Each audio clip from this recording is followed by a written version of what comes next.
ഭായിമാരുടെ ഗൾഫാണ് കേരളമെന്ന് പണ്ടേ പറയാറുണ്ട്. ജോലി ചെയ്താൽ നാട്ടിലേതിനേക്കാൾ ഇരട്ടിക്കൂലി കേരളത്തിൽ കിട്ടുന്നത് കൊണ്ടാണ് ഭായിമാർ ഇങ്ങോട്ട് ഒഴുകിയത്. അഭിമാനം നോക്കുന്ന മലയാളികൾ ഗൾഫ് രാജ്യങ്ങളിലേക്ക് പോയി മണലാരണ്യങ്ങളിലെ കത്തുന്ന ചൂടിലും എല്ലുമുറിയെ പണിയെടുത്തുകൊണ്ടിരിക്കുന്നു. ബംഗാളിൽ ഒരു ദിവസം പണിക്കൂലി പരമാവധി 400 രൂപയാണെങ്കിൽ കേരളത്തിൽ കുറഞ്ഞത് 1000 രൂപ കിട്ടും. ദിവസക്കൂലി മാസക്കൂലിയായി വാങ്ങുന്ന ഭായിമാർ മാസത്തിലൊരിക്കൽ പണം വീടുകളിലേക്ക് അയക്കുന്നു. രാവിലെ പണിക്കിറങ്ങുന്ന മലയാളികളിൽ ചിലരെ വൈകുന്നേരം ബാറുകളിലോ കള്ളുഷാപ്പുകളിലോ കാണാമെന്ന് പരിഹസിക്കുന്നവരുണ്ട്. അതിനെ പൂർണ്ണമായി തള്ളാനാവില്ല. വൈകുന്നേരം പണി കഴിഞ്ഞ് സൈറ്റ് വിടുന്ന അന്യസംസ്ഥാന തൊഴിലാളികൾ എത്ര പേർ ബാറുകളിലും ഷോപ്പുകളിലും ഉണ്ടാകും? 10 പേരെ എടുത്താൽ 2-3 അന്യസംസ്ഥാനക്കാരെ മാത്രമേ കാണാൻ കഴിയൂ എന്നാണ് ചില NGOകൾ നടത്തിയ അന്വേഷണത്തിലെ നിഗമനം. അതും ശരിയാവാനാണ് സാധ്യത. ബിവറേജ് ഷോപ്പുകളിൽ മലയാളികൾ ക്യൂ നിൽക്കുമ്പോൾ അന്യസംസ്ഥാന തൊഴിലാളികൾ ബാങ്കുകളുടെ ക്യാഷ് ഡെപ്പോസിറ്റ് കൗണ്ടറുകളിൽ ക്യൂ നിൽക്കുന്നത് കാണാമെന്ന് പറയുന്നത് അതിശയോക്തിയല്ല. ആഴ്ചയുടെയോ മാസത്തിന്റെയോ അവസാന ദിവസത്തെ വൈകുന്നേരങ്ങളിൽ കരുതി വെച്ച പണം ഡെപ്പോസിറ്റ് ചെയ്യാനും വീടുകളിലേക്ക് അയക്കാനും ഭായിമാരെ പല CDM കൗണ്ടറുകളിലും കാണാം. കേരളത്തിൽ പണിയെടുക്കുന്ന അന്യസംസ്ഥാന തൊഴിലാളികൾ പലരും സ്വന്തം നാട്ടിൽ ബഹുനില വീടുകൾ പണിഞ്ഞിട്ടുണ്ടെന്ന് ലേബർ മാനേജർമാർ പറയുന്നു. പത്തനംതിട്ട നഗരത്തിലെ ഒരു പ്രധാന ഹോട്ടലിൽ പൊറോട്ടയടിക്കുന്ന ബംഗാളി അയാളുടെ നാട്ടിൽ നിർമ്മിച്ച വീടിന്റെ ഗൃഹപ്രവേശ ചടങ്ങിന് പോയ ഹോട്ടൽ ഉടമ കണ്ട കാഴ്ചകൾ അതിശയിപ്പിക്കുന്നതായിരുന്നു. ബഹുനില വീട്ടിലെ ചടങ്ങുകൾ 2 ദിവസം മുൻപേ ആരംഭിച്ചു. രാത്രികളിൽ കണ്ണൻ ചിപ്പിക്കുന്ന വർണ്ണപ്രപഞ്ചവും കലാമേളകളുമായി ചടങ്ങുകൾ ഗംഭീരമാക്കി. 1 മാസത്തെ അവധി പറഞ്ഞു പോയ തൊഴിലാളി പത്തനംതിട്ടയിലേക്ക് മടങ്ങിയെത്തിയില്ല.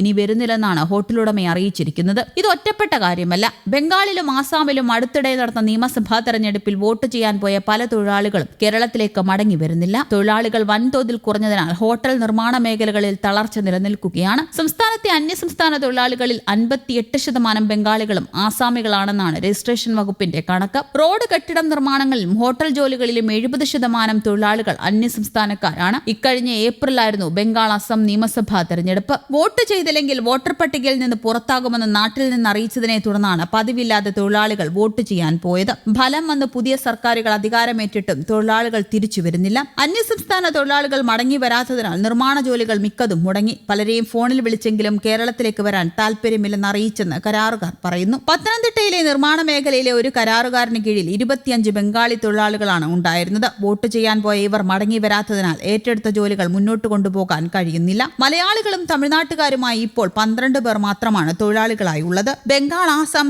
സംസ്ഥാനങ്ങളിൽ ദേശീയരായ തൊഴിലാളികൾ ലഭിക്കാത്തതിനാൽ അവിടെ നിർമ്മാണ മേഖലയിൽ പ്രതിസന്ധി നിലനിൽക്കുന്നുണ്ട്. ഇത് പരിഹരിക്കാൻ ബംഗാൾ സർക്കാർ തൊഴിലാളികളുടെ ദിവസക്കൂലിയിൽ വർധന വരുത്തി. ദിവസം 400 രൂപ ലഭിച്ചുകൊണ്ടിരുന്ന തൊഴിലാളികൾക്ക് ഇപ്പോൾ 600 രൂപ ലഭിക്കും. കൂലി ഇനിയും വർദ്ധിപ്പിക്കുമെന്ന ഉറപ്പ് സർക്കാർ നൽകിയിട്ടുണ്ട്. സ്വന്തമായി കൃഷി സംരംഭങ്ങൾ തുടങ്ങുന്നതിന് സർക്കാർ സബ്സിഡി പ്രഖ്യാപിച്ചതും തൊഴിലാളികൾക്ക് ആകർഷകമായെന്നാണ് വിലയിരുത്തൽ. തൊഴിൽ മേഖലയിൽ നിലനിൽക്കുന്ന പ്രതിസന്ധി എങ്ങനെ പരിഹരിക്കണമെന്നറിയാതെ ഉഴറുകയാണ് കരാറുകാർ. തൊഴിലാളി ക്ഷാമത്തിനൊപ്പം ഇന്ധനവില വർധനയെ തുടർന്ന് സാധനവില കുതിച്ചുയർന്നാൽ നിലവിലെ കരാറുകാർക്ക് പണികൾ മുന്നോട്ട് കൊണ്ടുപോകാനാവില്ല. മലയാളികളായ തൊഴിലാളികൾ നിർമ്മാണ ഹോട്ടൽ മേഖലയിൽ നിന്ന് അകന്നു നിൽക്കുന്ന സാഹചര്യം ഒഴിവാക്കാൻ അടിയന്തര രക്ഷാപ്രവർത്തനം സംസ്ഥാന സർക്കാരിന്റെ ഭാഗത്തു നിന്ന് ഉണ്ടാകേണ്ടതാണ്. News desk Kerala Kaumudi.